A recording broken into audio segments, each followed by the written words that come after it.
എറണാകുളം തിരുവാങ്കുളത്ത് കൊല്ലപ്പെട്ട 4 വയസ്സുകാരി സ്വന്തം വീട്ടിനുള്ളിൽ നേരിട്ടത് അതിക്രൂരമായ ലൈംഗിക അതിക്രമമെന്ന് പോസ്റ്റ്മോർട്ടം റിപ്പോർട്ടിൽ വ്യക്തമാകുന്നു.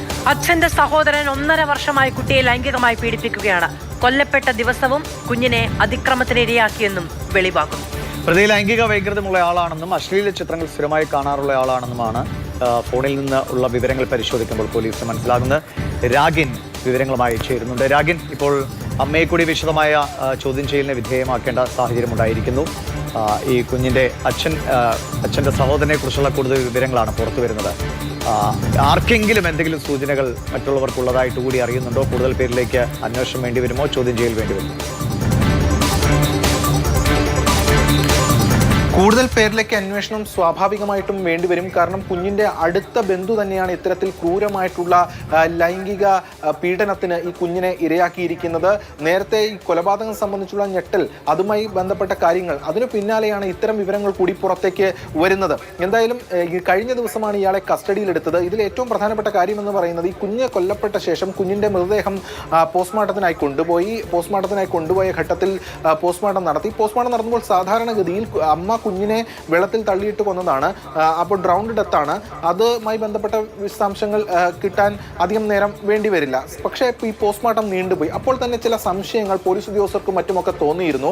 അങ്ങനെയാണ് ഈ പോസ്റ്റ്മോർട്ടം ചെയ്ത ഡോക്ടർ ഇതുമായി ബന്ധപ്പെട്ട വിശദാംശങ്ങൾ പങ്കുവയ്ക്കുന്നത്. കാരണം ഈ കുഞ്ഞ് പീഡനത്തിനിരയായതിൻ്റെ വ്യക്തമായിട്ടുള്ള സൂചനകൾ അതിൽ നിന്ന് ഉണ്ടായിരുന്നു. മാത്രമല്ല സ്വകാര്യ ഭാഗങ്ങളിലടക്കം മുറിവും മറ്റു കാര്യങ്ങളും ഒക്കെ ഉണ്ടായിരുന്നു. തുടർന്നാണ് ഇക്കാര്യങ്ങൾ അറിയിച്ചത്. പോലീസിനെ സംബന്ധിച്ചിടത്തോളം കുഞ്ഞ് കൊല്ലപ്പെട്ടിരിക്കുന്നു. പക്ഷേ ഇതുമായി ബന്ധപ്പെട്ട് ഇത്തരത്തിൽ വളരെ പ്രധാനപ്പെട്ട ഒരു വിവരം പുറത്തേക്ക് വരുന്നു.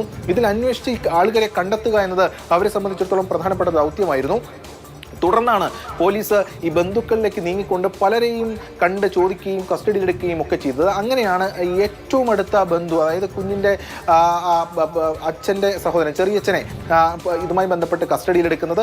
അങ്ങനെ വിശദമായിട്ടുള്ള കാര്യങ്ങൾ ഇയാളോട് ചോദിച്ചു. ആദ്യഘട്ടത്തിൽ അങ്ങനെ ഒരു സംഭവമേ ഇല്ല എന്ന നിലയിലാണ് ഇയാൾ പ്രതികരിച്ചത്. തുടർന്ന് പോലീസ് സംഘം ഇന്നലെ രാവിലെ കസ്റ്റഡിയിലെടുത്തയാളെ വൈകിട്ട് 6 മണി വരെ വിശദമായി തന്നെ ചോദ്യം ചെയ്തു. ആ ഘട്ടത്തിലാണ് ഏറ്റവും ഒടുവിൽ ഇയാൾ സഹകരിക്കുന്നുണ്ടായിരുന്നോ? ഈ സംസ്കാര സമയത്തൊക്കെ വലിയ വികാര പ്രകടനങ്ങളൊക്കെ ആയിരുന്നല്ലോ. അതിനുശേഷം തന്നിലേക്ക് അന്വേഷണം നീങ്ങുന്നു എന്നൊരു ഘട്ടം വന്നപ്പോൾ അതിനോട് എങ്ങനെയാണ് പ്രതികരിച്ചത്? ആദ്യഘട്ടത്തിൽ ഇയാൾ ഈ കുറ്റം ചെയ്തിട്ടേ ഇല്ല എന്ന നിലപാടാണ് സ്വീകരിച്ചത്. പക്ഷേ പോലീസിനെ സംബന്ധിച്ചിടത്തോളം അതങ്ങനെ വിട്ടുകളയാൻ കഴിയുന്ന ഒരു കാര്യമല്ല. മാത്രമല്ല ഇത്തരത്തിൽ കൃത്യമായിട്ടുള്ള എവിഡൻസ് ഉണ്ട്.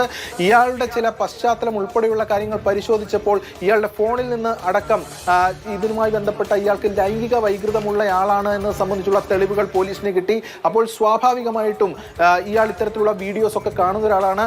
അതുകൊണ്ട് തന്നെ ഇയാളിലേക്ക് കണക്ട് ചെയ്തിട്ടുള്ള കാര്യങ്ങൾ ഉണ്ടാകും എന്ന് പോലീസ് മനസ്സിലാക്കി. അങ്ങനെ ആവർത്തിച്ചുള്ള ചോദ്യം ചെയ്യലിൽ ഏറ്റവും ഒടുവിൽ തനിക്ക് പറ്റിപ്പോയി എന്ന് പറഞ്ഞ് ഈ ചോദ്യം ചെയ്ത പോലീസ് ഉദ്യോഗസ്ഥന്റെ കാൽക്കൽ കെട്ടിപ്പിടിച്ച് കരയുകയാണ് ഉണ്ടായത് എന്നതാണ് ഏറ്റവും ഒടുവിൽ പുറത്തേക്ക് വരുന്ന വിവരം. എന്തായാലും ഇയാൾ കഴിഞ്ഞ 1.5 വർഷത്തിലധികമായി ഈ കുഞ്ഞിനെ ലൈംഗികമായി പീഡിപ്പിക്കുകയായിരുന്നു. ഈ കൊലപാതകം നടക്കുന്നതിന് ഏകദേശം മണിക്കൂറുകൾക്ക് മുൻപും ഇത്തരത്തിൽ കുഞ്ഞിനെ ഇയാൾ ഉപദ്രവിച്ചിരുന്നു എന്നതാണ് വ്യക്തമാകുന്നത്. ഈ അമ്മയ്ക്ക് ഇതുമായി ബന്ധപ്പെട്ട എന്തെങ്കിലും അറിവുകൾ ഉണ്ടായിരുന്നു എന്നത് എടുത്ത് അന്വേഷിക്കേണ്ട കാര്യമാണ്. അമ്മയുടെ കസ്റ്റഡിക്കായി ഇപ്പോൾ പോലീസ് അപേക്ഷ നൽകും.